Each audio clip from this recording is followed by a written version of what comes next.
ಹಂಗ್ ಅಂಗಾರಕಾಯ ನಮಃ. ಓಂ ನಮೋ ಭಗವತೆ ವಾಸುದೇವಾಯ. ಶ್ರೀಕೃಷ್ಣಾಯ ನಮಃ.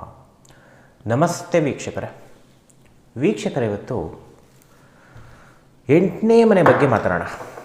8 ಯಾವ್ಯಾವ ಮನೆ ಜೊತೆ ಕನೆಕ್ಟ್ ಆದರೆ ನಮಗೆ ದುಡ್ಡು ಯಾವ ರೀತಿ ವೇಸ್ಟ್ ಆಗುತ್ತೆ, ಅನ್ನೆಸೆಸರಿ ಮನಿ ವೇಸ್ಟ್ ಅಂತ ಹೇಳ್ತೀವಿ. ಒಂದೊಂದು ಸಲ ಏನಾಗ್ಬಿಡುತ್ತೆ ಅಂದರೆ, ತಪ್ಪು ಪ್ಲ್ಯಾನಿಂಗಿಂದ ಅಥವಾ ಸಿಚುವೇಷನಿಂದ 100 ರೂಪಾಯಿ ಖರ್ಚು ಮಾಡೋ ಜಾಗದಲ್ಲಿ 500 ರೂಪಾಯಿ ಮಾಡಿರ್ತೀವಿ. ಅದು ಹರ್ಟ್ ಆಗುತ್ತೆ. ಯಾಕೆ ಹರ್ಟ್ ಆಗುತ್ತೆ? ಜ್ಯೋತಿಷದ ಪ್ರಕಾರ ವಿಶ್ಲೇಷಣೆಗಳನ್ನ ಮಾಡ್ತಾ ಹೋಗೋಣ. ಸೊ ಎಲ್ಲವೂ ಕೂಡ ಕರ್ಮಫಲ. ನಮ್ಗೆ ಯಾವಾಗ ಅನ್ನೆಸೆಸರಿ ಖರ್ಚುಗಳು ಬರುತ್ತೆ ಅಂದರೆ, ಆಸೆಗಳಿದ್ದಾಗ, ಕಮಿಟ್ಮೆಂಟ್ಗಳಿದ್ದಾಗ, ಎಕ್ಸೆಟ್ರಾ ನಿಮ್ಮ ಮನಸ್ಸಿನ ಆಲೋಚನೆಗಳು ಯಾವ ರೀತಿ ಇರುತ್ತೋ ಆ ರೀತಿ ಜಾತಕ ವರ್ಕ್ ಮಾಡುತ್ತೆ. ಆಸೆನೇ ಇಲ್ಲ ಜೀವನದಲ್ಲಿ, ಖರ್ಚು ಕಡಿಮೆ. ಆಸೆ ಇದ್ದಾಗ ಆ ಆಸೆಗಳಿಗೋಸ್ಕರನೇ ಸುಮ್ಮನೆ ದುಡ್ಡು ವೇಸ್ಟ್ ಆಗ್ಬೋದು. ಎಕ್ಸೆಟ್ರಾ ಬರುತ್ತೆ. ಸೊ ಡಿಫ್ರೆಂಟ್ ಕ್ರೈಟೀರಿಯಾ 8ನೇ ಮನೆ ಹೇಳುತ್ತೆ. ಜೀವನದಲ್ಲಿ ಮೋಸ ಹೋಗ್ತಾನೇ ಇದ್ದೀರಾ ಅಂದರೆ 8 ಜಾಸ್ತಿ ಇರುತ್ತೆ. ಅದು ದುಡ್ಡಿನ ವಿಚಾರದಲ್ಲೇ ಆಗಿರ್ಬೋದು, ಯಾವುದೇ ವಿಚಾರ ಆಗಿರ್ಬೋದು, 8 ಇದ್ದೇ ಇರುತ್ತೆ ಜಾತಕದಲ್ಲಿ. 8ನೇ ಮನೆ ಒಂದು ಗ್ರಹ ಕೂತಿರಲೇಬೇಕು, ಅಥವಾ 9ನೇ ಮನೇಲಿ ಕೂತ್ಕೊಂಡು ಡಿಗ್ರಿ ವೈಸು 8ನೇ ಮನೆ ಅದು ತೊಗೊಂಡಿರಲೇಬೇಕು, ಅಥವಾ ಸೆಕೆಂಡ್ರಿ ಲೆವೆಲ್ ಅಂತ ತೊಗೋತೀವಿ, ಸ್ವಲ್ಪ ಕೆಟ್ಟದ್ದು ಅಂತ. ಸೊ ಆ ರೀತಿಯೂ ಕೂಡ ಅನ್ನೆಸೆಸರಿ ವೇಸ್ಟ್ ಆಗ್ತಕ್ಕಂಥದ್ದು ಕಂಡು ಬರುತ್ತೆ. 8 ಇದ್ದವರೆಲ್ಲ ಹೆದರ್ಕೋಬೇಕಾ? ಹೆದರ್ಕೊಳ್ಳೋದು ಬೇಡ. ಏನು ಮಾಡಬೇಕು? 8 ಇದ್ದವರು ಏನು ಮಾಡಬೇಕು? ಆಸೆ, ಕೋಪ, ಕಂಟ್ರೋಲ್ ಇಟ್ಕೋಬೇಕು. ಅವೆರಡು ಕಂಟ್ರೋಲಲ್ಲಿದ್ದರೆ ಅಷ್ಟು ಹರ್ಟ್ ಆಗಲ್ಲ ಜೀವನದಲ್ಲಿ. ಯಾರಿಗೆ ಆಸೆ, ಕೋಪ ಜಾಸ್ತಿ, 8 ಇದೆಯಾ, ನಿಮಗೆ ಅಷ್ಟೇ. ಇದೇ ಸೀಕ್ರೆಟು. 8 ಇದ್ದವನಿಗೆ ಬೇಜಾರಾಗ್ಬೋದು. ನಂಗೆ 8ನೇ ಮನೆ ಸಾಕಷ್ಟು ಗ್ರಹ ಕೂತಿದೆ ಸರ್, ನೀವು ಹೇಳ್ತಾ ಇದ್ದೀರಾ ಹಿಂಗಾಗುತ್ತೆ ಹಂಗಾಗುತ್ತೆ ಅಂತ ಬೇಜಾರಾಯಿತು. ಓಕೆ, ಆಸೆ ಕೋಪ ಕಂಟ್ರೋಲ್ ಮಾಡ್ಕೊಳ್ಳಿ, ಒಳ್ಳೆಯದೇ ಆಗುತ್ತಲ್ಲ. 2 ಭಗವಂತ ಆಪ್ಷನ್ ಕೊಟ್ಟಿದ್ದಾನೆ. ಒಂದು ಸಿಗ್ತಕ್ಕಂಥದ್ದು, ಇನ್ನೊಂದು ಸಿಗದೇ ಇರ್ತಕ್ಕಂಥದ್ದು. ಆಸೆ ಮೇಲೆ ಡಿಪೆಂಡು, ಕೋಪದ ಮೇಲೆ ಡಿಪೆಂಡು. ಸೊ 8ನೇ ಮನೆ ಯಾವ್ಯಾವ ಮನೆ ಜೊತೆ ಕನೆಕ್ಟ್ ಆದರೆ ನಿಮ್ಗೆ ಯಾವ ರೀತಿ ಆಡಿಸುತ್ತೆ ಅದನ್ನು ನೋಡ್ಕೊಂಡು ಹೋಗೋಣ.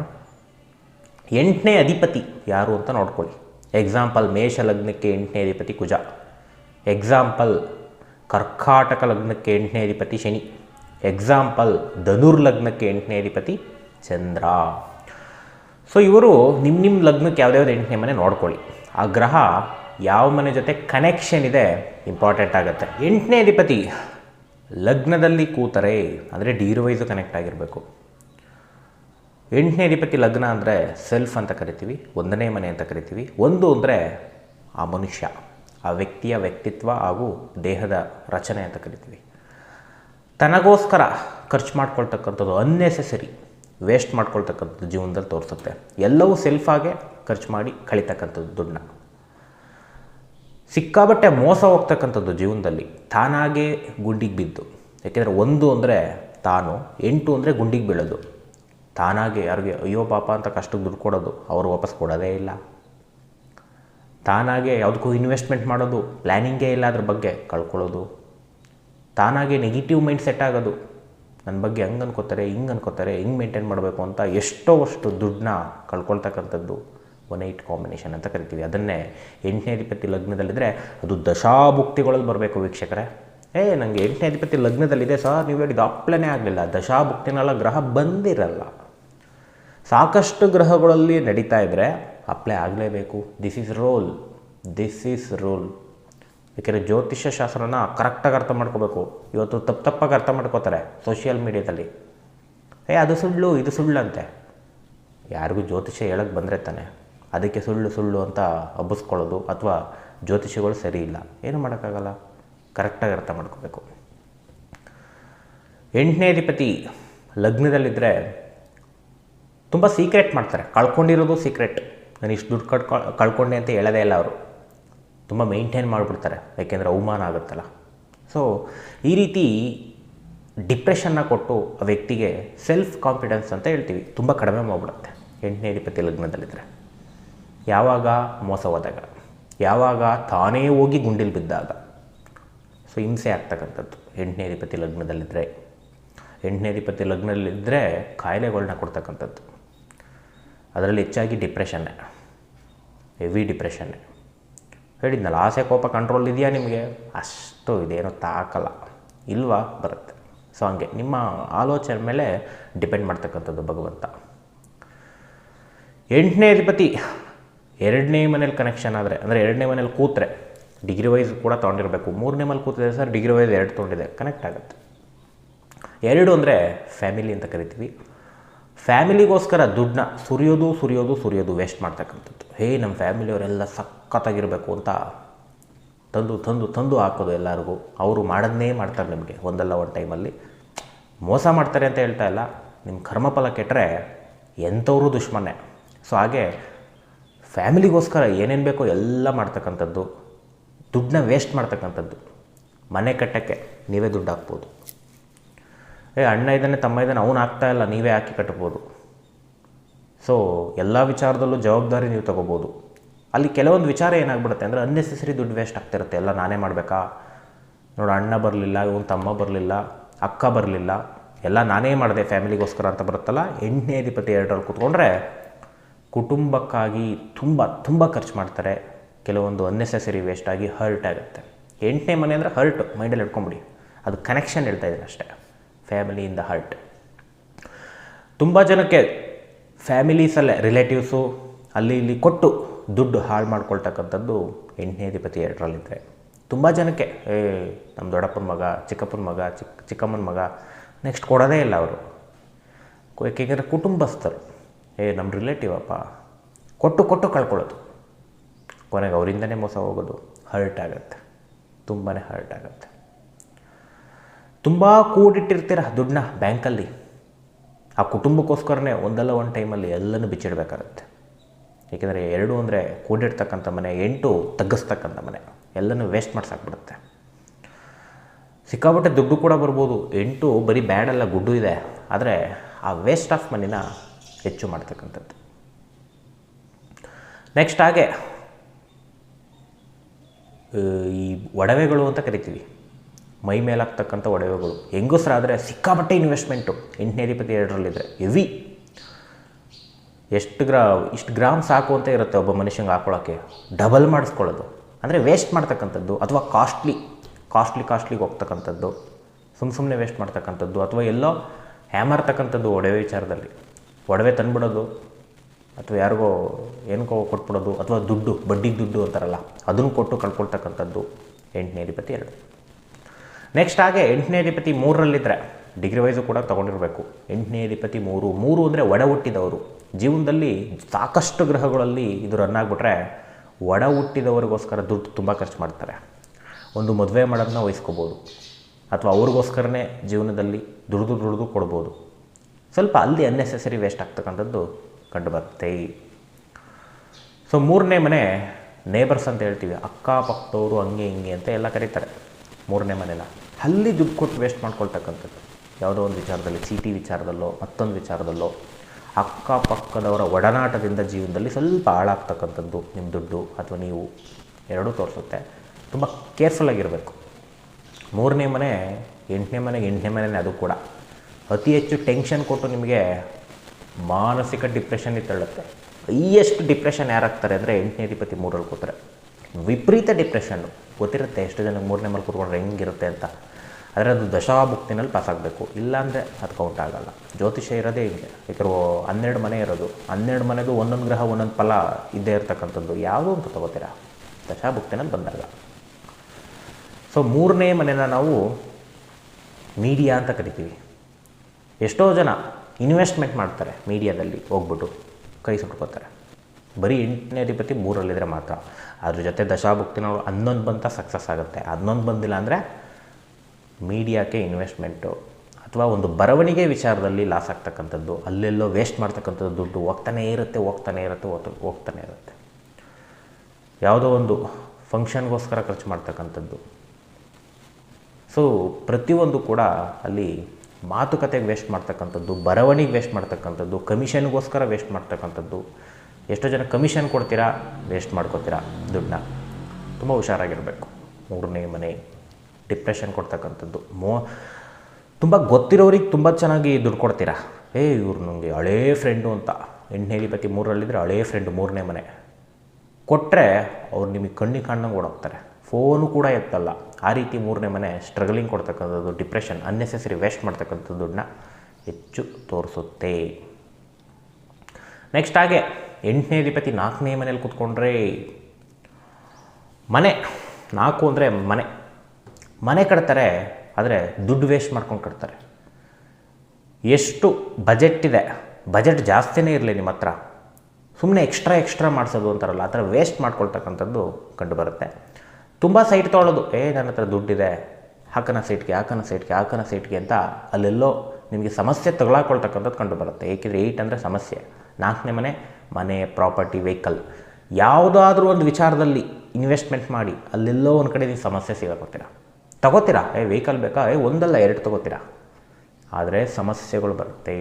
ಆಗ ಒಂದು ವೆಹಿಕಲ್ ತೊಗೊಂಡ್ರೆ ಆಕ್ಸಿಡೆಂಟ್ ಆಗೋಗ್ಬಿಡ್ತು ಪಟ್ಟಂತ, ನೋಡಿ ಅದು ವೇಸ್ಟ್.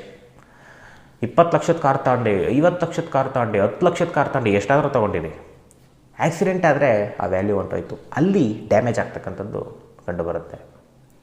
ಅಥವಾ ಒಂದು ಮನೆ ಕಟ್ಟಿದ್ರಿ, ಅಲ್ಲಿ ನೀವಿಲ್ಲ, ಅಯ್ಯೋ ಅಲ್ಲೇನೋ ನಂಗೆ ಮನೇಲಿ ಕಿರಿಕಿರಿಯಪ್ಪ, ನಾನು ಎಲ್ಲೋ ಇದ್ಬಿಡ್ತೀನಿ ಅಂತ ಓಡೋಗೋದು, ಅಲ್ಲೂ ವೇಸ್ಟು.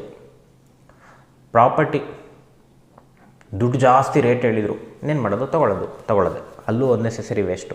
ಸ್ವಲ್ಪ ಕೊಡೋದಕ್ಕೆ ಸ್ವಲ್ಪ ಜಾಸ್ತಿ ಕೊಟ್ಬಿಟ್ಟಿರ್ತೀರ. ಈ ಪ್ರಾಪರ್ಟಿ, ವೆಹಿಕಲ್ ಅನ್ನೋ ಸ್ಥಾನಕ್ಕೆ ಅನ್ನೆಸೆಸರಿ ವೇಸ್ಟ್ ಮಾಡ್ತಕ್ಕಂಥದ್ದು. ಹಾಗೆ ಎಜುಕೇಷನ್ ವಿಚಾರ, 4ನೇ ಮನೆ ಅಂದರೆ ಎಜುಕೇಷನ್ ಓದ್ತಾರೆ ಎಷ್ಟೋ ಜನ, ಪೇಮೆಂಟ್ ಸೀಟಿಗೆ ಹೋಗ್ತಾರೆ ಎಷ್ಟೋ ಜನ, ಪೇಮೆಂಟ್ ಸೀಟು, ಯಾಕೆಂದರೆ ನನಗೆ ಸೀಟ್ ತೊಗೊಳ್ಳೋ ಕೆಪಾಸಿಟಿ ಇಲ್ಲ ಅಂತ, ಅಲ್ಲಿ ಅನ್ನೆಸೆಸರಿ ವೇಸ್ಟ್ ಆಗುತ್ತೆ. ಎಕ್ಸ್ಟ್ರಾ ಏನು ಅವಶ್ಯಕತೆ ಇರಲ್ಲ ಮಾಡುವಂಥದ್ದು, ಆದರೂ ಆಸೆಯಿಂದ ಹೋಗಿ ಕೆಲವೊಂದು ಎಜುಕೇಷನ್ಗೋಸ್ಕರನೇ ಕಟ್ಟಿ, ಅಥವಾ ಎಜುಕೇಷನ್ ಸ್ಕ್ಯಾಮ್, ಯಾರಿಗೋ ದುಡ್ಡು ಕೊಡ್ತೀರಾ, ನನಗೆ ಈ ಪೋಸ್ಟ್ ಬೇಕು, ಆ ಪೋಸ್ಟ್ ಬೇಕಿಲ್ಲ, ಎಜುಕೇಷನಲ್ಲಿ ಈ ಕಾಲೇಜ್ ಬೇಕು, ಆ ಕಾಲೇಜ್ ಬೇಕು, ಏನೋ ಇರ್ಬೋದೇನೋ ಗೊತ್ತಿಲ್ಲ, ಬಟ್ ಅಲ್ಲಿ ಫ್ರಾಡ್ ಆಗ್ತಕ್ಕಂಥದ್ದು, ಜೀವನದಲ್ಲಿ ವೇಸ್ಟ್ ಮಾಡ್ಕೊಳ್ತಕ್ಕಂಥದ್ದು ಕಂಡುಬರುತ್ತೆ. ನೆಕ್ಸ್ಟ್ ಹಾಗೆ 8ನೇ ಅಧಿಪತಿ 5ನೇ ಮನೇಲಿ ಕೂತ್ಕೊಂಡ್ರೆ 5 ಮಕ್ಕಳ ಸ್ಥಾನ. ಜೀವನದಲ್ಲಿ ಮಕ್ಕಳಿಗೋಸ್ಕರ ಖರ್ಚು ಮಾಡ್ಕೊಂಡೇ ಕೂತ್ಕೊಳ್ಳೋದು, ಏನು ಕೇಳಿದ್ರು ಕೊಡಿಸೋದು ಅಂತ ಇರುತ್ತೆ ಕೆಲವ್ರದ್ದು. ತಂದೆ ತಾಯಿದು, ತಗೋ ಅದು ಬೇಕಾ ತಗೋ, ಇದು ಬೇಕಾ ತಗೋ, ಕಾರ್ ಬೇಕಾ, ಚಿಕ್ಕ ವಯಸ್ಸೇ ತಗೋ, ಬೈಕ್ ಬೇಕಾ ತಗೋ, ಬರೋದೆಲ್ಲ ಕೊಡಿಸ್ಕೊಂಡು ಕೂತ್ಕೊಳ್ಳೋದು. ಆ ಮಕ್ಕಳಿಗೋಸ್ಕರ ದುಡ್ಡನ್ನ, ಕಷ್ಟಪಟ್ಟು ದುಡ್ಡಿರೋ ದುಡ್ಡನ್ನ ವೇಸ್ಟ್ ಮಾಡ್ಕೊಳ್ತಕ್ಕಂಥದ್ದು 5th ಹೌಸ್, 8ನೇ ಅಧಿಪತಿ 5ರಲ್ಲಿದ್ದರೆ. ಫ್ರೆಂಡ್ಸಿಗೋಸ್ಕರ ಕೊಟ್ಟು ಖರ್ಚು ಮಾಡ್ಕೊಳ್ತಕ್ಕಂಥದ್ದು. 5 ಅಂದರೆ ಫ್ರೆಂಡ್ಸ್, ತುಂಬ ಜನ ಫ್ರೆಂಡ್ಸ್ಗೆ ದುಡ್ಡು ಕೊಡ್ತಾರೆ, ಅವ್ರು ವಾಪಸ್ ಕೊಡಲ್ಲ, ಅಲ್ಲೂ ವೇಸ್ಟ್ ಆಗುತ್ತೆ. 5 ಅಂದರೆ ಅಫೇರು, ಹುಡುಗಿನ ಇಟ್ಕೊತಿರೋ, ಹುಡುಗನ ಇಟ್ಕೊಂಡಿರ್ತಾರೋ ಕೆಲವ್ರು ಜನ ಕರ್ಮಫಲದ ಪ್ರಕಾರ, ಅಲ್ಲಿ ದುಡ್ಡು ವೇಸ್ಟ್ ಮಾಡ್ಕೊಳ್ಳೋದು. ತುಂಬ ಈ ಕನೆಕ್ಷನ್ಸ್ ಇರುತ್ತೆ. ಯಾರ್ಯಾರು ದುಡ್ಡು ವೇಸ್ಟ್ ಮಾಡ್ತಾಯಿದ್ದೀರಾ, ಪಾರ್ಟ್ನರ್ ಇದ್ದರೂ ಕೂಡ ಇನ್ನೊಂದು ಪಾರ್ಟ್ನರ್ಗೆ ಹೋಗಿ ದುಡ್ಡು ಖರ್ಚು ಮಾಡ್ತಾಯಿದ್ದೀರಾ ಅಂದರೆ ಅಲ್ಲಿ 8ನೇ ಅಧಿಪತಿ 5ರಲ್ಲಿದ್ದೇ ಇರುತ್ತೆ. ಆ ಗ್ರಹ ಪಾಸಾಗಿರುತ್ತೆ ದಶಾಭುಕ್ತಿಗಳಲ್ಲಿ, ಅಲ್ಲೂ ಅನ್ನೆಸೆಸರಿ ವೇಸ್ಟ್. ಅವ್ರಿಗೆ ಒಡವೆ ಬೇಕಾ, ಸೀರೆ ಬೇಕಾ, ಮನೆ ಬೇಕಾ, ಎಕ್ಸ್ಟ್ರಾ ಸುರಿತಾರಲ್ಲ, 8ನೇ ಅಧಿಪತಿ 5 ಕನೆಕ್ಷನ್ ಹಾಗೇ ಇರುತ್ತೆ, ಮಿಸ್ ಆಗಲ್ಲ ಇದು. ಆಸೆ ಇದ್ದಾಗ, ಆಸೆ ಇಲ್ವಾ, ನೋ ಕನೆಕ್ಷನ್, ಭಗವಂತ ಏನು ಮಾಡೋಕ್ಕಾಗಲ್ಲ ನಿಮಗೆ. ಅದಕ್ಕೆ ನಿಮಗೆ ಆಸೆ ಕೋಪದ ಬಗ್ಗೆ ಹೇಳ್ತಾ ಇದ್ದಾರೆ. ಯಾಕೆಂದ್ರೆ ಆಸೆ ಇದ್ದವನಿಗೆ ಕಷ್ಟ, ಆಸೆ ಇಲ್ವಾ ಬರೋದೇ ಇಲ್ಲ ರೀ. ಆಸೆ ಇದ್ದವನಿಗೆ ಋಣ ಕನೆಕ್ಟ್ ಮಾಡ್ತಾನೆ ಅವರು, ಆಸೆನೇ ಇಲ್ಲ ಅಂದವನಿಗೆ ಏನು ಕನೆಕ್ಟ್ ಮಾಡ್ತಾನೆ ಅಲ್ವಾ. ಸೊ ನಮಗೆ ರಿಸಲ್ಟ್, ನನಗೆ ಅಫೇರ್ ಇಟ್ಕೋಬೇಕು ಅನ್ನೋ ಆಸೆ ಬಂತು ಅಂದಾಗ ನಿಮಗೆ ಎಕ್ಸ್ಟ್ರಾ ಖರ್ಚುಗಳು ಬರ್ತಕ್ಕಂಥದ್ದು ಅಂತ 8ನೇ ಅಧಿಪತಿ 5ರಲ್ಲಿದ್ದರೆ ಕಂಡು ಬರುತ್ತೆ. 8 ಅಂದರೆ ಡ್ರೆಸ್ ಸ್ಟೈಲು, ಏನೇನು ಬೇಕು, ಶೂ ಆಗಿರ್ಬೋದು, ಕೂಲಿಂಗ್ ಗ್ಲಾಸ್ ಆಗಿರ್ಬೋದು, ಕ್ರೀಮ್ಗಳಾಗಿರ್ಬೋದು, ಎಕ್ಸೆಟ್ರಾ ಬರೋ ದುಡ್ಡೆಲ್ಲ ಸುರಿಯೋದು ತೊಗೊಂಡೋಗಿ 8ನೇ ಅಧಿಪತಿ 5ರಲ್ಲಿದ್ದರೆ. ಬರೀ ಡ್ರೆಸ್ಗೋಸ್ಕರನೇ, ಅಥವಾ ಫೇಸ್ನ ರೆಡಿ ಮಾಡಿಸ್ಕೊಳ್ಳೋಕ್ಕೆ, ಏನೋ ಬೆಳ್ಳಗಾಗೋಕ್ಕೆ, ಅಥವಾ ಏನೇನೋ ಇರ್ತಾವಲ್ಲ ಈ ಸಲೂನ್ಗಳು ಅದು ಇದು ಅಂತ, ಎಷ್ಟೋ ಸಾವಿರ ಲಕ್ಷ ಸುರಿತಾರೆ ಎಷ್ಟೋ ಜನ, ನಾನು ಚೆನ್ನಾಗಿ ಕಾಣಬೇಕು ಅಂತ. ಎಷ್ಟೋ ಲಕ್ಷಾಂತರನ ಬ್ಯೂಟಿಗೋಸ್ಕರ ಖರ್ಚು ಮಾಡ್ಕೊಳ್ತಕ್ಕಂಥದ್ದು 8ನೇ ಅಧಿಪತಿ 5ರಲ್ಲಿದೆ. ತುಂಬ ವೇಸ್ಟ್ ಮಾಡ್ತಾರೆ ದುಡ್ಡನ್ನ. ಇದು ಕಟ್ಟಿಟ್ಟ ಬುತ್ತಿ. ಎಲ್ಲಿ ಬೇಕಾದ್ರೂ ಚೆಕ್ ಮಾಡ್ಕೊಬಿಡಿ, ಎಷ್ಟೋ ಸಾವಿರ ಜಾತಕ ನೋಡ್ಬಿಟ್ಟಿದ್ದೀನಿ ಹೆಂಗಿರ್ತಾರೆ ಅಂತ. ಆಸೆ ಇದ್ದವ್ರಿಗೆ, ಆಸೆ ಇಲ್ಲ, ಡೋಂಟ್ ವರಿ. ಸೊ ಹಾಗೆ 8ನೇ ಅಧಿಪತಿ 5 ಫ್ಯಾಷನ್ ರಿಲೇಟೆಡ್ಡು ದುಡ್ಡು ವೇಸ್ಟ್ ಮಾಡ್ಕೊಳ್ತಕ್ಕಂಥದ್ದು ಅಂತ ಕಂಡು ಬರುತ್ತೆ. ಸೊ 5 ಅಂದರೆ ಆಸೆ ಮನೆ, ತುಂಬ ಆಸೆಗಳು ಯಾರಿಗಿರುತ್ತೆ, ದುಡ್ಡು ವೇಸ್ಟ್ ಮಾಡ್ಕೊತೀರಾ. ಶೇರ್ಸು ಮೇಯ್ನ್ ಬಿಟ್ಬಿಟ್ಟಿದ್ದೀನಿ. ಶೇರ್ಸು ಎಷ್ಟೋ ಜನ ಒಂದೇ ಸಲ ನಾನು ಲಕ್ಷಾಧಿಪತಿ ಆಗಬೇಕು, ಒಂದೇ ಸಲ ಕೋಟ್ಯಾಧಿಪತಿ ಆಗಬೇಕು, ಹಾಕೋಣ ಕಳ್ಕೊಳ್ಳೋಣ 8ನೇ ಅಧಿಪತಿ 5. ಎಷ್ಟೋ ಜನ ಬಿಸ್ನೆಸ್ಸು ಟ್ಯಾಲೆಂಟ್ ತುಂಬ ಇರುತ್ತೆ, ಪ್ರಪಂಚದ ಜನರಲ್ ನಾಲೆಡ್ಜ್ ಎಲ್ಲ ನಂಗೆ ಗೊತ್ತಿದೆ, ಅದಕ್ಕೆ ನಾನು ಬಿಸ್ನೆಸ್ ಮಾಡೋಕ್ಕೆ ಹೋಗ್ತೀನಿ, ಇನ್ನೊಬ್ಬರು ಕೈ ಕೆಳಗಡೆ ನಾನು ಹೋಗಲ್ಲ. ಅವ್ನು ಕೂಡ ಸಣ್ಣ ಪುಟ್ಟ ಸ್ಯಾಲ್ರಿಗೆ ನಾನು ಹೋಗ್ಬೇಕಾ, ಅವ್ನ ಕೈಲಿ ನಾನು ಬುದ್ಧಿ ಹೇಳ್ಸ್ಕೊಬೇಕಾ? ಅವ್ರದ್ದೇ 50 ತಪ್ಪಿರ್ತವೆ, ಅವ್ರದ್ದೇ 50 ಸ್ಕ್ಯಾಮ್ ಇರ್ತವೆ ಅಂತ ಬಿಸ್ನೆಸ್ಗೆ ಹೋಗಿ ಇರೋಬ್ಬರ ದುಡ್ಡೆಲ್ಲ ಕಳ್ಕೊಳ್ತಕ್ಕಂಥದ್ದು 8ನೇ ಅಧಿಪತಿ 5ರಲ್ಲಿದ್ದರೆ. ಹೆಂಗೆ ಬೇಕಾದ್ರೆ ಚೆಕ್ ಮಾಡ್ಕೊಬಿಡಿ ಇದನ್ನು. ಯಾರಿಗೆ ಜಾತಕದಲ್ಲಿ 8ನೇ ಅಧಿಪತಿ 5ನೇ ಮೇಲೆ ಸಾಕಷ್ಟು ಗ್ರಹ ಕೂತಿದೆ, ದಶಾಭುಕ್ತಿನಲ್ಲಿ ನಡೀತಾ ಇದೆ, ನಿಮ್ಮ ಜೀವನ ಹಿಂಗೆ ಇರುತ್ತೆ. Not change, no change. ಏಕೆಂದರೆ ಕರ್ಮಫಲ ಇದೆಲ್ಲ, ಕರ್ಮಫಲ. 8ನೇ ಅಧಿಪತಿ 5ರಲ್ಲಿ ಕೂತ್ಕೊಂಡ್ರೆ ಹಿಂಡಾಕ್ಬಿಡುತ್ತೆ ನಿಮ್ಮನ್ನು, ಆಸೆ ಕೊಟ್ಬಿಟ್ಟು. ಆಸೆ ಇಲ್ದವ್ರಿಗೆ ಕಷ್ಟ ಇಲ್ಲ, ಸಿಂಪಲ್. ಕರ್ಮಫಲ ನೋಡೋದೆ ನಿಮ್ಮ ಆಸೆ, ಕೋಪ, ಇವೆರಡು ನೋಡೇ ಫಲ. ಹಣೆ ಬರದಲ್ಲಿ ಇದ್ದಂಗೆ ನಡೆದು ಬಿಡುತ್ತಾ? ಎಸ್, ಆಸೆ ಕೋಪ ನೋಡಿಕೊಂಡು ಹಣೆ ಬರ ನಡೆಯೋದು. ಮೈಂಡಲ್ಲಿ ಹಿಡ್ಕೊಳ್ಳಿ. ಶೇರ್ಸು, ಬಿಸ್ನೆಸ್ಸು, ಯಾವುದೇ ಇನ್ವೆಸ್ಟ್ಮೆಂಟ್ ತೊಗೊಳ್ಳಿ, ತುಂಬಾ ದುಡ್ಡು ವೇಸ್ಟ್ ಮಾಡ್ಕೊಳ್ತಕ್ಕಂಥದ್ದು 5th ಹೌಸ್.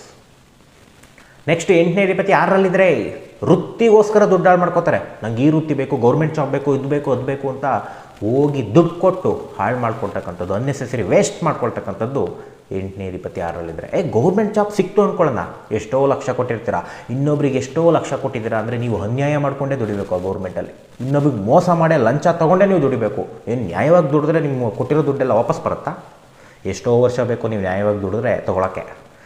ಅಲ್ಲಿ ಫೇಲ್ ಆಗ್ತೀರಾ ಜೀವನದಲ್ಲಿ. ನೀವು ದುಡ್ಡು ಕೊಟ್ಟು ಜಾಬ್ ತೊಗೋಬೋದು, ವ್ಯಕ್ತಿತ್ವದಲ್ಲಿ ಫೇಲ್ ಆದ್ರಿ, ಭಗವಂತನ ಮುಂದೆ ಫೇಲ್ ಆದ್ರಿ, ಅಲ್ಲಿ ದುಡ್ಡು ವೇಸ್ಟ್ ಮಾಡ್ಕೋತೀರಾ, ಅಲ್ಲಿ ಹಿಂಸೆ ಅನುಭವಿಸ್ತಕ್ಕಂಥದ್ದು ಕಂಡುಬರುತ್ತೆ ವೃತ್ತಿಯಲ್ಲಿ. ವೃತ್ತಿಗೋಸ್ಕರ ಏನು ಮಾಡೋಕ್ಕೂ ತಯಾರಾಗಿರ್ತಕ್ಕಂಥದ್ದು 8ನೇ ಅಧಿಪತಿ 6ರಲ್ಲಿದ್ದರೆ. ನಂಗೆ ಒಳ್ಳೆ ಪೋಸ್ಟ್ ಬೇಕಷ್ಟೇ, ವೇಸ್ಟ್ ಮಾಡ್ಕೋತೀರಾ, ಇದೇ ಸತ್ಯ. 6 ಆಸೆ ತೋರಿಸುತ್ತೆ, ಆಸೆ, ಅದು ಕೂಡ ಆಸೆ ಮನೆಯೇ. ವ್ಯಸನಗಳಿಗೆ ತುತ್ತಾಗ್ತೀರಾ. ಡ್ರಿಂಕ್ಸ್ ಆಗಿರ್ಬೋದು, ಸ್ಮೋಕ್ ಆಗಿರ್ಬೋದು, ಯಾವುದೋ ಒಂದು ಅಡಿಕ್ಷನ್ ಆಗಿರ್ಬೋದು, ಅದು ದುಡ್ಡು ವೇಸ್ಟ್ ಮಾಡೋದು. ಸಿಗರೇಟ್ಗೆ ದುಡ್ಡು ವೇಸ್ಟ್, ಡ್ರಿಂಕ್ಸ್ಗೆ ದುಡ್ಡು ವೇಸ್ಟ್, ನಿಮ್ಮ ವ್ಯಸನಗಳು ಅಂತ ತೊಗೊಂಬಿಡಿ. ಯಾವುದಾದ್ರೂ ಒಂದು ಚಟ ಇರುತ್ತೆ 8ನೇ ಅಧಿಪತಿ 6ರಲ್ಲಿದ್ದರೆ, ಅದಕ್ಕೋಸ್ಕರ ದುಡ್ಡನ್ನ ಸುಮ್ಮನೆ ವೇಸ್ಟ್ ಮಾಡ್ತಕ್ಕಂಥದ್ದು. ಚೆಕ್ ಮಾಡ್ಕೊಳ್ಳಿ.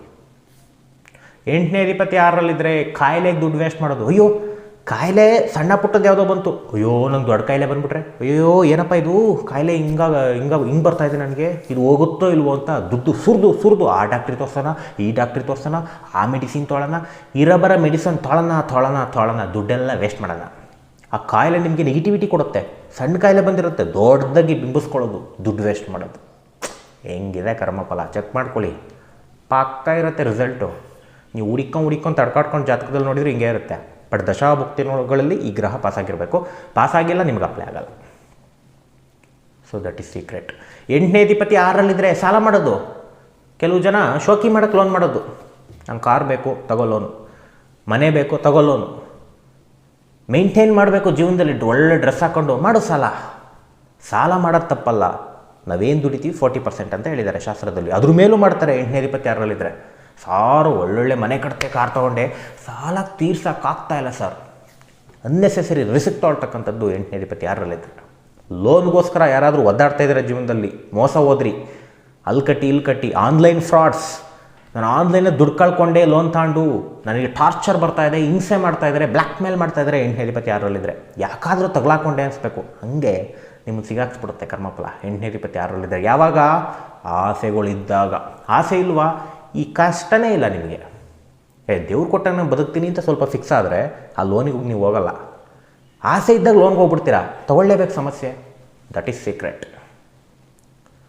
ನೆಕ್ಸ್ಟು 8ನೇ ಅಧಿಪತಿ 7ನೇ ಮನೇಲಿದ್ದರೆ ಆಪೋಸಿಟ್ ಪರ್ಸನಿಂದ ಮೋಸ ಹೋಗ್ತೀರಾ, ಸಂಗಾತಿಯಿಂದ ಮೋಸ ಹೋಗ್ತೀರಾ, ಪಾರ್ಟ್ನರ್ ಮದುವೆ ಆಗಿರ್ತೀರಾ, ಅವರೇ ನಿಮ್ಮ ಹತ್ರ ಇಂಡೈರೆಕ್ಟಾಗಿ ದುಡ್ಡು ಕೇಳೋದು, ಅಥವಾ ಸಾಫ್ಟಾಗಿ ಮಾತಾಡಿಕೊಂಡು ಏನೇನೋ ಮಾಡಿಕೊಂಡು ನಿಮ್ಮ ಬ್ರೈನ್ ವಾಶ್ ಮಾಡಿ ದುಡ್ಡು ಕಿತ್ತಾಕ್ತಾರೆ. ಅಲ್ಲೂ ಅನ್ನೆಸೆಸರಿ ವೇಸ್ಟ್. ಆಪೋಸಿಟ್ ಪರ್ಸನ್ನು ಯಾವುದೋ ಒಂದು AC ಶೋರೂಮ್ಗೆ ಹೋಗ್ತೀರಾ, ಬೈಕ್ ಶೋರೂಮ್ಗೆ ಹೋಗ್ತೀರಾ, ಕಾರ್ ಶೋರೂಮ್ಗೆ ಹೋಗ್ತೀರಾ, ಅಥವಾ ಎಕ್ಸೆಟ್ರಾ ಏನೇನಿದೆ ಅದು ವಸ್ತು ಸ್ಥಿತಿ ಒಂದು ಶೋರೂಮ್ಸ್ ಅಂತ ತಿಳ್ಕೊಂಬಿಡಿ. ಅಲ್ಲೂ ಮೋಸ ಮಾಡ್ತಾರೆ ನಿಮಗೆ, ಫೇಕ್ ಮಾಡೋಕ್ಕೆ ಟ್ರೈ ಮಾಡ್ತಾರೆ. ಫೇಕ್ ಮಾಡೋಕ್ಕೆ ನೀವೇ ಜ್ಞಾನ ಇದ್ದರೆ ಬಚಾವಾಗ್ತೀರಾ, ಬಿಟ್ಬಿಡ್ತೀರಾ ಅಲ್ಲೇ ಅದನ್ನು. ಜ್ಞಾನವೇ ಇಲ್ವ ನಿಮ್ಮಲ್ಲಿ, ಫೇಲ್ಯೂರ್ ಆಗ್ತೀರಾ, ಅಲ್ಲಿ ಮೋಸ ಮಾಡ್ಬಿಡ್ತಾರೆ ನಿಮಗೆ. ಪಬ್ಲಿಕ್ಕಿಂದ ಮೋಸ ಜಾಸ್ತಿ ಆಗುತ್ತೆ. ಅಂದರೆ 7 ಅಂದರೆ ಪಬ್ಲಿಕ್, 8 ಅಂದರೆ ಮೋಸದ ಮನೆ. ಎಷ್ಟೋ ಜನ ಜ್ಞಾನ ಇಲ್ಲ ಅಂದವರು ಸಿಕ್ಕಾಪಟ್ಟೆ ಮೋಸ ಹೋಗ್ತಾರೆ. ಸಿಕ್ಕಾಬಟ್ಟೆ ಮೋಸ ಹೋಗ್ತಾರೆ. ಹುಷಾರಾಗಿರಬೇಕು ಪಬ್ಲಿಕ್ಕಿಂದ. 8ನೇ ಅಧಿಪತಿ 7ರಲ್ಲಿ ಕೂತ್ಕೊಂಡಾಗ ಸಿಕ್ಕಾಬಟ್ಟೆ ಮೋಸ, ಕಟ್ಟಿಟ್ಟ ಬುತ್ತಿ ಅದು. ನಿಮ್ಗೆ ಯಾರೇ ಪರಿಚಯ ಆಗಲಿ, ಆಪೋಸಿಟ್ ಪರ್ಸನ್ ಅವ್ರ ಸ್ವಾರ್ಥಕ್ಕಾಗಿ ಬಂದಿರ್ತಾರೆ. 8ನೇ ಅಧಿಪತಿ 7ರಲ್ಲಿದ್ದರೆ ಹುಷಾರಾಗಿರಬೇಕು. ಅವ್ರಿಗೆ ದುಡ್ಡು ಕೊಡೋದ ಭಾರಿ ನಂಬಿಕಸ್ತರು, ಕಳ್ಕೊತೀರಾ. ಪ್ರತಿಯೊಂದು ನೋಡ್ಕೋಬೇಕು. 8ನೇ ಅಧಿಪತಿ 7ರಲ್ಲಿದ್ದರೆ ಬಿಸ್ನೆಸ್ಗೆ ಅತಿ ಹೆಚ್ಚು ಇನ್ವೆಸ್ಟ್ಮೆಂಟು. ಸುಮ್ಮನೆ ದುಡ್ಡು ಇನ್ವೆಸ್ಟ್ಮೆಂಟ್ ಮಾಡೋದು, ನಾನು ಲಾಭ ಮಾಡ್ತೀನಿ ಅಂತ ಅಲ್ಲಿ ನೋಡಿ ಸ್ಟಕ್ ಆಗ್ತೀರಾ. 7ನೇ ಮನೆ ಗುಡ್ಡೆ, ಅನ್ನೆಸೆಸರಿ ಇನ್ವೆಸ್ಟ್ಮೆಂಟ್ ಮಾಡಬಾರ್ದು, ಕಳ್ಕೊತೀರಾ. ಇನ್ನೊಬ್ಬ ಪರ್ಸನ್ಗೋಸ್ಕರ ಏನು ದುಡ್ಡು ಕೊಡೋದೇನು, ಇವ್ರು ತುಂಬ ಒಳ್ಳೆಯವರು ಅಂತ ಕೊಡ್ತೀರಾ, ಅವ್ರು ವಾಪಸ್ ಕೊಡೋಲ್ಲ ನಿಮಗೆ ದುಡ್ಡು. ಅಲ್ಲೂ ಸ್ಟ್ರಗಲಿಂಗ್, ಅನ್ನೆಸೆಸರಿ ವೇಸ್ಟ್. ಪದಾರ್ಥಗಳಿಗೆ ಹೆಚ್ಚು ದುಡ್ಡು ವೇಸ್ಟ್ ಮಾಡ್ತೀರಾ. ಡ್ರಿಂಕ್ಸು, ವ್ಯಸನಗಳು 7ನೇ ಮನೆಯೂ ಕೂಡ, ಡ್ರಿಂಕ್ಸು, ಸ್ಮೋಕು, ಅದು ಇದು ಎಕ್ಸೆಟ್ರಾ. ಅಥವಾ ಆಪೋಸಿಟ್ ಪರ್ಸನ್ನ ಹೊಲಿಸ್ಕೊಳ್ಳೋಕ್ಕೆ, ಒಂದು ಹುಡುಗ ಆ ಹುಡುಗಿನ ಹೊಲಿಸ್ಕೋಬೇಕು ನಾನು ಅಂತ ಖರ್ಚು ಮಾಡೋದು ಹೊಲಿಸ್ಕೊಳ್ಳೋಕ್ಕೆ. ಸೊ ಇದೆಲ್ಲ 8ನೇ ಅಧಿಪತಿ 7. ನೆಕ್ಸ್ಟ್ ಹಾಗೆ 8ನೇ ಅಧಿಪತಿ 8ರಲ್ಲೇ ಕೂತ್ಕೊಂಡ್ಬಿಟ್ರೆ ತುಂಬ ಒಳ್ಳೆಯದು ಅಂತ ಹೇಳ್ತಾರೆ. ಆದರೆ ಸ್ವಂತ ಮನೆ ಯಾವತ್ತೂ ಕೆಟ್ಟದ್ದು ಮಾಡಲ್ಲ. ಒಂದನ್ನು ಮೈಂಡಲ್ಲಿ ಮಾಡಿಕೊಂಬಿಡಿ. ಡಿಸ್ಕೌಂಟ್ ಇರುತ್ತೆ. 8ನೇ ಅಧಿಪತಿ 8ರಲ್ಲಿದ್ದಾಗ ಡಿಸ್ಕೌಂಟ್, ಮೋಸ ಹೋಗ್ತಕ್ಕಂಥದ್ದನ್ನು ತಪ್ಪಿಸುತ್ತೆ. ಆದರೆ ನಿಮಗೆ ನೆಗೆಟಿವ್ ಬಿಡಲ್ಲ, ಡಿಪ್ರೆಷನ್ ಬಿಡಲ್ಲ, ಜೀವನದಲ್ಲಿ ಒಂಟಿಯಾಗಿ ಬದುಕ್ತಕ್ಕಂಥದ್ದು ಕಂಡು ಬರುತ್ತೆ. ಆದರೆ 8ನೇ ಅಧಿಪತಿ 8ರಲ್ಲಿದ್ದರೆ ತುಂಬ ಅದ್ಭುತ ಜ್ಞಾನ, ಆಧ್ಯಾತ್ಮಿಕ ಜ್ಞಾನವನ್ನು ಕೊಟ್ಟು ನಿಮ್ಮನ್ನು ಜೀವನದಲ್ಲಿ ರೆಡಿ ಮಾಡುತ್ತೆ, ಹೆಂಗೆ ಬದುಕಬೇಕು ಅಂತ. ಆದರೆ ನೀವು ಮೋಸ ಹೋಗಿರ್ತೀರ, ಪೆಟ್ಟು ತಿಂದೇ ಇರ್ತೀರ. ಅದಕ್ಕಿಂತ ಮುಂಚೆ ಆ ಪೆಟ್ಟು ತಿಂದು ಒಂದು ಕಡೆ ಸುಮ್ಮನೆ ಕುತ್ಕೊಂಡ್ಬಿಡೋದು ಅಂತ. ಜೀವನದಲ್ಲಿ ಎಲ್ಲದಕ್ಕೂ ಭಯ. 8ನೇ ಅಧಿಪತಿ 8 ಯಾರಿಗಿರುತ್ತೆ? ಭಯ ಜಾಸ್ತಿ. ನಿಮ್ಮೇಲೆ ನಿಮಗೆ ಕಾನ್ಫಿಡೆನ್ಸ್ ಇಲ್ಲ. ಏನಾದರೂ ಒಳ್ಳೆಯವರೇ ಏನಾದರೂ ಕೇಳಿದರೆ ಅಂದರೆ ಅವ್ರಿಗೂ ನೀವು ನಂಬಿಕೆ ತೋರಿಸ್ತಕ್ಕಂಥದ್ದು ಕಷ್ಟ ಇದೆ. ಏಕೆಂದರೆ 8 ಭಯ ಕೊಟ್ಟು ನಿಮ್ಮನ್ನು ಸೀಕ್ರೆಟ್ ಮಾಡುತ್ತೆ. ನಿಮ್ಮ ಸೀಕ್ರೆಟ್ಗಳನ್ನ ಇನ್ನೊಬ್ರಿಗೆ ಬಿಟ್ಟೇ ಕೊಡಲ್ಲ, ಹಂಗೆ ಮೇಂಟೈನ್ ಮಾಡ್ತಕ್ಕಂಥದ್ದು 8. ಆದರೆ ಮೋಸ ಹೋಗ್ತಾ ಇರ್ತೀರ. ನೀವೆಷ್ಟೇ ಸೇಫ್ಟಿ ವಹಿಸ್ಕೊಳ್ಳಿ, ಮೋಸ ಹೋಗೋದೇ ನಿಮ್ಮ ಕೆಲಸ. ಒಬ್ಬ ಪರ್ಸನ್ ನಂಬಿದ್ರೆ ಅಲ್ಲಿಂದ ಮೋಸ ಇದ್ದೇ ಇರುತ್ತೆ. ಒಳ್ಳೆ ಪರ್ಸನ್ ನಂಬಿದಾಗ ಸಣ್ಣ ಪುಟ್ಟ ಮೋಸ ಹೋಗ್ಬೋದು, ಕೆಟ್ಟವ್ರನ್ನ ನಂಬಿದರೆ ಪೂರ್ತಿ ಮೋಸ ಹೋಗ್ಬಿಡ್ತೀರ. ಸೊ ಏಕೆಂದರೆ ಕರ್ಮಫಲ. ಆದರೆ ಆಸೆ, ಕೋಪ ಕಂಟ್ರೋಲಲ್ಲಿದ್ದರೆ ಅಷ್ಟು ಕೆಟ್ಟದ್ದಾಗಲ್ಲ, ಮೈಂಡಲ್ಲಿ ಇಟ್ಕೊಬಿಡಿ. ನೆಕ್ಸ್ಟ್ 8ನೇ ಅಧಿಪತಿ 9ರಲ್ಲಿದ್ದರೆ, 8ನೇ ಅಧಿಪತಿ 9ರಲ್ಲಿದ್ದರೆ ತಂದೆಯಿಂದನೇ ಮೋಸ ಹೋಗ್ಬೋದು. ತಂದೆನೇ ನಿಮ್ಮ ಹತ್ರ ದುಡ್ಡು ಕೇಳ್ಬೋದು. ಸೊ ಏನು ಬೇಕಾದ್ರೂ ಆಗ್ತಾ ಇರುತ್ತೆ. ಟ್ರಾವೆಲ್ಗೋಸ್ಕರ ದುಡ್ಡು ಹಾಕ್ತಾರೆ ಎಷ್ಟೋ ಜನ. ಟ್ರಿಪ್ ಹೋಗ್ತಾ ಇರೋಣ, ಅನ್ನೆಸೆಸರಿ ದುಡ್ಡು ವೇಸ್ಟ್ ಮಾಡೋದು ಟ್ರಿಪ್ಗೋಸ್ಕರ. 8ನೇ ಅಧಿಪತಿ 9ರಲ್ಲಿದ್ದರೆ ಹೈಯರ್ ಎಜುಕೇಷನ್ಗೋಸ್ಕರ ಎಷ್ಟೋ ದುಡ್ಡು ವೇಸ್ಟ್ ಮಾಡ್ತಾರೆ. ಆ ರಿಲೇಟೆಡ್ ಜಾಬ್ಗೆ ಹೋಗಲ್ಲ ಇವರು, ಜಾಬ್ಗೆ ಹೋಗಲ್ಲ. 8ನೇ ಅಧಿಪತಿ 9ರಲ್ಲಿದ್ದರೆ ನಾನು ಓದಿದ್ದೇ ಒಂದು, ಕೆಲಸ ಮಾಡ್ತಿರೋದೇ ಒಂದು, ಆದರೂ ದುಡ್ಡು ವೇಸ್ಟ್ ಮಾಡಿದ್ನಲ್ಲಪ್ಪ ಹೈಯರ್ ಎಜುಕೇಷನ್ಗೆ, ಕೆಲಸ ಸಿಗುತ್ತೋ ಇಲ್ವೋ, ಈ ರೀತಿ ಭಯ, ಹೊರಗಾಟಗಳಿರ್ತಕ್ಕಂಥದ್ದು, ಅನ್ನೆಸೆಸರಿ ದುಡ್ಡು ವೇಸ್ಟ್ ಮಾಡ್ತಕ್ಕಂಥದ್ದು ಅಲ್ಲಿ ಕಂಡು ಬರುತ್ತೆ. ಧರ್ಮ ಕಾರ್ಯಗಳಿಗೋಸ್ಕರ ದುಡ್ಡು ಖರ್ಚು ಮಾಡ್ತಾರೆ 8ನೇ ಮನೆ. ಆದರೆ ಎಲ್ಲೋ ಒಂದು ಕಡೆ ನೀವು ತೋರಿಸ್ಕೊಂಬಿಟ್ರೆ ಹೋಯ್ತದು. ನಾನು ಇವ್ರಿಗೆ ಮನೆ ಕಟ್ಸ್ಕೊಟ್ಟೆ, ನಾನು ಇವ್ರಿಗೆ ಇಷ್ಟು ದುಡ್ಡು ಕೊಟ್ಟೆ, ಹೇಳ್ದಾಗಲೇ ನಿಮ್ಮ ಪುಣ್ಯ ಕಲಾಸ್. ಅಲ್ಲೂ ಅನ್ನೆಸೆಸರಿ ವೇಸ್ಟು, ಪುಣ್ಯನೂ ವೇಸ್ಟು, ನಿಮ್ಮ ದುಡ್ಡು ವೇಸ್ಟು. ನೆಕ್ಸ್ಟ್ ನಿಮಗೆ ಬೆಲೆನೇ ಸಿಗಲ್ಲ ಎಲ್ಲೋ ಒಂದು ಕಡೆ. ಇವನು ಮನೆ ಕಟ್ಸ್ಕೊಟ್ನಾ ಬಿಡು, ಇವನು ಅವನಿಗೆ ಬೈಕ್ ಕೊಡ್ಸ್ಕೊಟ್ನಾ ಬಿಡು, ಮರ್ಯಾದೆನೇ ಬರಲ್ಲ. ಅವಾಗ ಏನನ್ಸುತ್ತೆ ನಿಮಗೆ? ಅನ್ನೆಸೆಸರಿ ವೇಸ್ಟ್ ಮಾಡ್ಕೊಂಡಲ್ಲ ದುಡ್ಡಲ್ಲಿ, ನಾನೇನೋ ಎಕ್ಸ್ಪೆಕ್ಟೇಷನ್ ಇಟ್ಕೊಂಡಿದ್ದೆ. ಈ ರೀತಿ ಧರ್ಮ ಕಾರ್ಯಗಳಿಗೋಸ್ಕರ ದುಡ್ಡು ಖರ್ಚು ಮಾಡಿ ಅನ್ನೆಸೆಸರಿ ವೇಸ್ಟ್ ಮಾಡ್ಕೊಳ್ತಕ್ಕಂಥದ್ದು ಕಂಡು ಬರುತ್ತೆ. ಧರ್ಮ ಕಾರ್ಯ ಮಾಡಿದ್ರೆ ಸುಮ್ಮನೆ ಇದ್ಬಿಡಿ, ಇನ್ನೊಬ್ರಿಗೆ ಹೇಳ್ಕೊಳಕ್ಕೆ ಹೋಗ್ಬಿಡಿ, ಅವಾಗ ಸೇಫ್ ಅದು. ಹೇಳ್ಕೊಂಡ್ರೆ, ಯಾಕೆಂದ್ರೆ ಆಸೆ ಇದೆಯಲ್ಲ ನನ್ನನ್ನು ಹೊಗಳ್ಬೇಕು ಅಂತ, ಅದೇ ನಿಮಗೆ ಅಲ್ಲಾಡ್ಸೋದು. ನೆಕ್ಸ್ಟ್ 8ನೇ ಅಧಿಪತಿ 10ರಲ್ಲಿ ಕೂತ್ಕೊಂಡ್ರೆ ನೇಮು ಫೇಮ್ಗೋಸ್ಕರ ದುಡ್ಡನ್ನ ವೇಸ್ಟ್ ಮಾಡ್ತೀರಾ ಜೀವನದಲ್ಲಿ. ನನಗೆ ನೇಮ್ ಬೇಕು, ಅಲ್ಲೊಂದು ಅವಾರ್ಡ್ ಕೊಡ್ತಾವ್ರೆ, ಎಷ್ಟು 30,000 50,000 ಕೊಡು, ಅವಾರ್ಡ್ ತಗೋ. ಯಾವುದಾದ್ರು ಇವತ್ತಿನ ಕಾಲದಲ್ಲಿ ಇದ್ದೇ ಇದೆ, ಟಿ ವಿ ಮೀಡಿಯಾದಲ್ಲಿ ನಾವು ನೋಡ್ತೀವಿ. ಇಷ್ಟು ದುಡ್ಡು ಕಟ್ಟಿ ಬನ್ನಿ, ಅವ್ರು ಬರ್ತಾರೆ ಇವ್ರು ಬರ್ತಾರೆ, ಅವಾರ್ಡ್ ಕೊಡ್ತೀವಿ ಅಂತಾರೆ. Unnecessary waste. ಯಾವತ್ತು ಅವಾರ್ಡ್ ಅನ್ನೋದು ಆ ವ್ಯಕ್ತಿಯ ವ್ಯಕ್ತಿತ್ವಕ್ಕೆ, ಸಾಧನೆಗೆ ಬರಬೇಕು. ನಾನೇ ದುಡ್ಡು ಕೊಟ್ಟು ಪ್ರಶಸ್ತಿ ತೊಗೋತೀನಿ ಅಂದರೆ ಅದ್ಯಾವ ಸೀಮೆ ಅವಾರ್ಡ್? ಈ ರೀತಿ ವೇಸ್ಟ್ ಮಾಡ್ಕೊಳ್ತಕ್ಕಂಥದ್ದು ನೇಮು ಫೇಮ್ಗೋಸ್ಕರ ಜೀವನದಲ್ಲಿ. ಏಕೆಂದರೆ 8 ಇಲ್ಲಿಗಲ್ ತೋರಿಸುತ್ತೆ, ಅದಕ್ಕೆ ಅದು ಸಮಸ್ಯೆ. ಅನ್ನೆಸೆಸರಿ ಅಲ್ಲೂ ವೇಸ್ಟ್ ಮಾಡ್ತೀರಾ. ಪ್ರೊಫೆಷನ್, ಒಳ್ಳೆ ಪೋಸ್ಟ್ ಬೇಕು, ಪ್ರಮೋಷನ್ ಬೇಕು, ಒಡೆಯೋಣ ಲಾಂಚ. ಒಳ್ಳೆ ಪೋಸ್ಟ್ ಬೇಕು, ಗೌರ್ನಮೆಂಟ್ ಜಾಬ್ ಬೇಕು, ದುಡ್ಡು ಕೊಡೋಣ, ನನಗೆ ಒಳ್ಳೆ ಪೋಸ್ಟ್ ಬೇಕು, ಹೊಗಳ್ಬೇಕು ಅಷ್ಟೇ ನನ್ನ. ಅಲ್ಲೂ ಅನ್ನೆಸೆಸರಿ ದುಡ್ಡು ವೇಸ್ಟ್ ಮಾಡ್ಕೋತೀರಾ. ಎಷ್ಟೋ ಜನಕ್ಕೆ ಟೋಪಿ ಹಾಕಿ ಹೋಗ್ತಾರೆ, ದುಡ್ಡು ಕೊಟ್ಟಿರ್ತಾರೆ, ಟೋಪಿ ಹಾಕಿ ಹೋಗ್ತಾರೆ. 10ನೇ ಮನೆ ಸ್ಟೇಟಸ್ಗೋಸ್ಕರ ಖರ್ಚು ಮಾಡ್ಕೊಳ್ತಕ್ಕಂಥದ್ದು. ವೃತ್ತಿಯ ಸ್ಟೇಟಸ್ ಬರಬೇಕು, ಮನೆಯ ಸ್ಟೇಟಸ್, ದುಡ್ಡಿನ ಸ್ಟೇಟಸ್, ವೆಹಿಕಲ್ ಸ್ಟೇಟಸ್, ಎಲ್ಲ ವಿಚಾರದಲ್ಲೂ ಸ್ಟೇಟಸ್ಸಲ್ಲಿ ದುಡ್ಡು ವೇಸ್ಟ್ ಮಾಡ್ಕೋತೀರಾ. ಅಂದರೆ ಇನ್ವೆಸ್ಟ್ಮೆಂಟ್ ಹೆವಿ ಇರುತ್ತೆ. ನಿಮಗೂ ಅದು ಏನೋ ಅನಿಸ್ತಾ ಇರ್ಬೋದೇನೋ ಗೊತ್ತಿಲ್ಲ, ಆದರೆ ಅನ್ನೆಸೆಸರಿ ವೇಸ್ಟ್ ಹರ್ಟ್ ಕೊಡ್ತಾ ಇರುತ್ತೆ. ಆದರೂ ನಿಮಗೆ ಇನ್ನೊಂದು ಸಲ ಕೊಡ್ತಾ ಇರುತ್ತೆ. ಆ ಟೈಮಲ್ಲಿ ಕೊಟ್ಟಿಲ್ಲ ಅಂದರೂ ಮುಂದೆ ಕೊಡ್ತಾ ಇರುತ್ತೆ. ಸುಮ್ಮನೆ ದುಡ್ಡು ವೇಸ್ಟ್ ಮಾಡಿದೆ ಅಲ್ವಾ, ಹರ್ಟ್ ಮಾಡ್ತಕ್ಕಂಥದ್ದು. 8ನೇ ಅಧಿಪತಿ 11ರಲ್ಲಿ ಇದ್ಬಿಟ್ರೆ ತುಂಬ ಲಕ್ ಅಂತ ಹೇಳ್ತಾರೆ ನೋಡಿ, ಇದು ನೆಗೆಟಿವ್ ಅಷ್ಟೊಂದು ಬರಲ್ಲ, ತುಂಬ ಲಕ್ಕು, ಎಕ್ಸಲೆಂಟ್ ಲಕ್ಕು, ನೆಗೆಟಿವ್ ಅಷ್ಟೊಂದು ಬರಲ್ಲ. ಆದರೆ ಲಾಭದ ವಿಚಾರದಲ್ಲಿ ಹರ್ಟ್ ಆಗ್ಬೋದು. ಹೆಂಗೆ? ಅಯ್ಯೋ ನಾನು ಈ ಪದಾರ್ಥನ ಒಂದು 500 ರೂಪಾಯಿ ಲಾಭ ಇಟ್ಕೊಟ್ಟು ಕೊಟ್ಬಿಡುತ್ತೆ, ಎಷ್ಟು ಜನ ತೊಗೊಂಡ್ರು, 1000 ರೂಪಾಯಿ ಇಟ್ಬಿಟ್ಟಿದ್ರೆ ಒಂಥರ ಹರ್ಟ್ ಅದು. ಅಯ್ಯೋ ಇನ್ನೂ ಹೆಚ್ಚು ಲಾಭ ಆಗ್ತಾಯಿತ್ತು, ಆ ಥರ ಹರ್ಟ್ ಮಾಡ್ತಕ್ಕಂಥದ್ದು 8ನೇ ಅಧಿಪತಿ 11ರಲ್ಲಿದ್ದರೆ. ಆದರೆ ಚೆನ್ನಾಗೇ ಇರುತ್ತೆ, ಹರ್ಟ್ ಮಾಡ್ಕೊಳ್ಳೋದು ನೀವು ಬಿಡಲ್ಲ, ದಟ್ ಈಸ್ ಸೀಕ್ರೆಟ್. ಹಾಗೆ 8ನೇ ಅಧಿಪತಿ 11ರಲ್ಲಿದ್ದರೆ ಫ್ರೆಂಡ್ಸ್ ಅಂತ ಕರಿತೀವಿ, ಫ್ರೆಂಡ್ಸಿಂದ ಲಾಭ ಬರುತ್ತೆ ಜೀವನದಲ್ಲಿ. ಆದರೆ ಎಲ್ಲೋ ಒಂದು ಕಡೆ ಅವ್ರಿಗೂ ದುಡ್ಡು ಕೊಟ್ಟು ಅಲ್ಲೂ ಸಣ್ಣ ಪುಟ್ಟ ಹರ್ಟ್ ಆಗ್ತಕ್ಕಂಥದ್ದು. But 11th house is good house ಆಗಿರೋದ್ರಿಂದ ಕೆಟ್ಟದ್ದಾಗಲ್ಲ, ಒಂದು ಕಡೆ ಬಚಾವ್ ಮಾಡುತ್ತೆ. Good house, no negative. 8ನೇ ಅಧಿಪತಿ 12ನೇ ಮನೇಲಿ ಕೂತ್ಕೊಂಡ್ರೆ ಬಹಳಷ್ಟು ಮೋಸಗಳಾಗುತ್ತೆ. LIC ಮೋಸ ಅಥವಾ ಇನ್ಶೂರೆನ್ಸ್ ಮೋಸ, ಯಾರೋ ಮಾಡಿಸ್ಕೊಡ್ತೀನಿ ಅಂತಾರೆ, ನಿಮ್ಮನ್ನು ತಳ್ಳಿಬಿಡ್ತಾರೆ ಗುಂಡಿ ಒಳಗಡೆ, ಕಮಿಷನ್ಗೋಸ್ಕರ ಅಥವಾ ಏನೋ ಒಂದು ಗುಂಡಿಗೆ ಬೀಳ್ತಕ್ಕಂಥದ್ದು ಕಂಡು ಬರುತ್ತೆ. ವಿದೇಶಕ್ಕಾಗಿ ಇನ್ವೆಸ್ಟ್ಮೆಂಟ್, ನಾನು ವಿದೇಶದಲ್ಲಿ ಹೋಗಿ ಸೆಟ್ಲ್ ಆಗಬೇಕು, ಅಲ್ಲೇನಾದ್ರು ಮಾಡಬೇಕಂತ ಹೆಚ್ಚೆಚ್ಚು ದುಡ್ಡು ಹಾಕಿ ಎಲ್ಲೋ ಒಂದು ಕಡೆ ಫೇಲ್ಯೂರ್ ಆಗಿ ಅದನ್ನು ವೇಸ್ಟ್ ಮಾಡ್ಕೊಳ್ತಕ್ಕಂಥದ್ದು ಕಂಡು ಬರುತ್ತೆ. ಅಥವಾ ಏನೋ ಧರ್ಮ ಕಾರ್ಯ, 12 ಅಂದರೆ ದೇವಸ್ಥಾನ, ಅದು ಕಟ್ಟಕ್ಕೆ ಹೋಗಿ ಪ್ರೆಜರ್ ಹಾಕೊಂಬಿಡೋದು. ಅಯ್ಯೋ ನಾನು ದೇವಸ್ಥಾನ ಕಟ್ಟಕ್ಕೆ ಹೋದೆ, ನನಗೆ ಯಾರೂ ದುಡ್ಡೇ ಕೊಡಲಿಲ್ಲ, ನನ್ನ ಹತ್ರ ಇರೋ ದುಡ್ಡು ಸಾಲಿಲ್ಲ, ಸ್ಟ್ರಗಲಿಂಗಲ್ಲಿ ಸಿಗಾಕೊಂಡಿದ್ದೀನಿ. 8ನೇ ಅಧಿಪತಿ 12, 8, 12 ಯಾವಾಗಲೂ ಅಬ್ಸ್ಟೇಕಲ್ನ ತರ್ತಕ್ಕಂಥ ಮನೆ. ನಿಮಗೆ ಪ್ರತಿಯೊಂದು ಕೆಲಸದಲ್ಲೂ ಅಡಚಣೆ ಜಾಸ್ತಿ. ಏನೇ ಕೆಲಸ ಮಾಡೋಕ್ಕೆ ಹೋಗಿ, ಬಿಸ್ನೆಸ್ ಮಾಡೋಕ್ಕೆ ಹೋಗ್ತೀರಾ ಅಲ್ಲೂ ಫೇಲ್ಯೂರು, ಅಲ್ಲೂ ಅಡಚಣೆ, ಮದುವೆ ಆಗೋಕ್ಕೆ ಹೋಗ್ತೀರಾ ಅಲ್ಲೂ ಅಡಚಣೆ, ದುಡ್ಡು ಇಟ್ಕೊಂಡಿದ್ದೀರಾ ಎಲ್ಲೋ ಕೊಟ್ಟರೆ ಅವ್ನು ಮೋಸ ಮಾಡ್ದ ಡಮಾರ್. ಪ್ರತಿಯೊಂದು ವಿಚಾರ ಅಂತ ಏನೇನಿದೆ ಅಡಚಣೆ, ದುಡ್ಡು ವೇಸ್ಟು, ತುಂಬ ದುಡ್ಡು ಕಳ್ಕೊತೀರಾ ಜೀವನದಲ್ಲಿ. ಏನು ಬೇಕಾದ್ರೂ ಆಗ್ಬೋದು 8ನೇ ಅಧಿಪತಿ 12ರಲ್ಲಿದ್ದಾಗ. ಆಕ್ಸಿಡೆಂಟ್ ಆಗ್ಬೋದು, ಹಾಸ್ಪಿಟ್ಲಿಗೆ ಹೋಗಿ ಸೇರ್ಕೋಬೋದು, ಅಲ್ಲೂ ದುಡ್ಡು ವೇಸ್ಟ್ ಆಗ್ಬೋದು. ಅಯ್ಯೋ ಹಾಸ್ಪಿಟ್ಲಿಗೆ ಹೋದೆ ಸರ್, ನನ್ನ ಮಕ್ಕಳು 20,000 ಖರ್ಚಾಗತ್ತಕ್ಕೆ 1 ಲಕ್ಷ ಮಾಡಿಬಿಟ್ಟವ್ರೆ, 1 ಲಕ್ಷ ಖರ್ಚಾಗತ್ತಕ್ಕೆ 8 ಲಕ್ಷ ಮಾಡಿಬಿಟ್ಟವ್ರೆ, ನಮ್ಮ ಜೀವನ ಎಲ್ಲ ತಿನ್ಕೊಂಬಿಟ್ರು. ಹಾಸ್ಪಿಟಲ್ ಸ್ಕ್ಯಾಮ್ಸ್ 8ನೇ ಅಧಿಪತಿ 12ಕ್ಕೆ ಯಾರಿಗೂ ಹೋಗುತ್ತೆ, ಹುಷಾರಾಗಿರಬೇಕು. ಎಲ್ಲಿ ಕಡಿಮೆ ದುಡ್ಡು ಖರ್ಚಾಗುತ್ತೆ ಆದಷ್ಟು ಟ್ರೈ ಮಾಡಬೇಕು. ನಿಮ್ಮ ಮನೆ ಬರ ಬಿಡೋದಿಲ್ಲ, ಹೋಗಿ ನಿಮಗೆ ದುಡ್ಡನ್ನು ವೇಸ್ಟ್ ಮಾಡ್ಸಾಕ್ಬಿಡುತ್ತೆ. ಆ ಕಾಯಿಲೆ ರಿಲೇಟೆಡ್ಡು, ಆಪ್ರೇಷನ್ ರಿಲೇಟೆಡ್ಡು, ಆ ಮಾತ್ರೆ related, any one hospital scams ನಿಮಗೆ ರೆಡಿ ಇರುತ್ತೆ ಜೀವನದಲ್ಲಿ. Unnecessary waste. ಆ ಕಾಯಿಲೆಗೆ ಸ್ವಲ್ಪ ಮೆಡಿಸಿನ್, ಸ್ವಲ್ಪ ಖರ್ಚು ಅಂತ ಇರುತ್ತೆ, ಜಾಸ್ತಿ ಮಾಡ್ಸಾಕ್ಬಿಡ್ತಾರೆ ಸುಳ್ಳು ಹೇಳಿ. ಸೊ ಈ ರೀತಿ 8ನೇ ಮನೆ ಪ್ರತಿಯೊಂದು ಮನೆಗಳಲ್ಲೂ ಕೂಡ ಪಾತ್ರ ವಹಿಸುತ್ತೆ. ದಟ್ ಈಸ್ ಕರ್ಮಫಲ. ಜ್ಯೋತಿಷ್ಯ ಶಾಸ್ತ್ರನ ನಾವು ಸುಳ್ಳು ಅಂತ ಹೇಳೋಕ್ಕಾಗಲ್ಲ. ಎಷ್ಟೋ ಜನ ಏನು ಅನ್ಕೋತಾರೆ, ಜ್ಯೋತಿಷ್ಯದಲ್ಲಿ ಇದ್ದಂಗೆ ನಡೆದು ಬಿಡುತ್ತಾ? ಯಾರು ಹೇಳಿದ್ದು? ಪ್ರಯತ್ನಕ್ಕೆ, ಆಸೆಗೆ, ಕೋಪಕ್ಕೆ ನಡೆಯುತ್ತೆ. ಇದೇ ಸತ್ಯ ರೀ, ಇದು ನನ್ನ ಎಕ್ಸ್ಪೀರಿಯನ್ಸ್ ಇದೆ, ಶಾಸ್ತ್ರದಲ್ಲಿ ಕೊಟ್ಟಿರೋದು ಇದೆ. ಎಷ್ಟು ಅಂತ ಒತ್ತಿ ಹೇಳೋದು? ಹಣೆ ಬರದಲ್ಲಿ ನಿಮಗೆ ಪುಣ್ಯ ಇದ್ರೆ ಅರ್ಥ ಆಗುತ್ತೆ, ಪುಣ್ಯ ಇಲ್ವೋ ಹೋಗ್ಬಿಟ್ಟು ಹಾಳಾಗೋಗ್ತೀರ. ಯಾರೇನು ಮಾಡೋಕ್ಕಾಗುತ್ತೆ? ಶಾಸ್ತ್ರ ನಂಬಿದರೆ ಎಷ್ಟೋ ಕೆಟ್ಟದ್ದು ತಪ್ಪುತ್ತಂತೆ. ಎಷ್ಟೋ ಜನಕ್ಕಿದೆ, ಶಾಸ್ತ್ರ ನಂಬಿದ್ರೆ ಮುಂದೆ ಆಗ್ತಕ್ಕಂಥದ್ದು ಗೊತ್ತಾದರೆ ಕೆಟ್ಟದಾಗ್ಬಿಡುತ್ತಂತೆ. ಮುಂದೆ ಹಳ್ಳ ಇದೆ ಅಂತ ಗೊತ್ತಾದರೆ ಸೇಫ್ ಆಗ್ಬೋದಲ್ಲ, ಏನೋ ಒಂದು ಹಿಡ್ಕೊಂಡು ಹೋಗ್ಬೋದಲ್ಲ. ಹಳ್ಳ ಇದೆ ಅಂತಲೇ ಗೊತ್ತಿಲ್ಲ, ಸ್ಕೂಟಿಲಿ ಫಾಸ್ಟಾಗಿ ಹೋದ್ರಿ, ಬಿದ್ರಿ, ಮುರ್ಕೊಂಡ್ರಿ ಕೈ ಕಾಲು, ವೇಸ್ಟ್ ಯಾರಿಗೆ? ಶಾಸ್ತ್ರಕ್ಕೆ ನಿಮ್ಗೆ? ಸೊ ಇದನ್ನೆಲ್ಲ ವೀಕ್ಷಕರೇ ಅರ್ಥ ಮಾಡ್ಕೋಬೇಕು. ಹಣೆ ಬರ ಬದಲಾಗಲ್ಲ, ಕರೆಕ್ಟ್.